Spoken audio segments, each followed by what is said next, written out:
വ്യക്തിയാണ്. ഒരു സ്വർഗീയ ഹെവൻലി ബീങ് ആണ്. സ്വർഗത്തിൽ ജീവിക്കുന്ന വസിക്കുന്ന ഒരാളാണ്. പത്രോസ് എന്നത് ജഡരക്തമാണ്.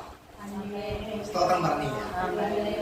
പൂർണ്ണമായും ആദാമിന്റെ പരമ്പരയ്ക്ക് ശേഷം വന്ന ജഡരക്തമാണ് ആര്? പത്രോസ്. അയാൾക്ക് സ്വർഗീയ എനർജിയെ കപ്പാസിറ്റി ചെയ്യാൻ പറ്റത്തില്ല. പക്ഷെ ഇതെല്ലാം അറിഞ്ഞുകൊണ്ടും തമ്പുരാൻ ഇതെന്താ കൊടുത്തെന്നറിയാമോ? എന്നോട് പറ്റിച്ചേരുന്നവൻ എന്നോട് കൂടെ എന്നെ പോലെ ഇരിക്കും. മിണ്ടിയില്ല. ദൈവം ആദ്യമായിട്ട് ആദാമിനെ ഉണ്ടാക്കും. എങ്ങനെ ഉണ്ടാക്കിയെന്ന് പറഞ്ഞേ?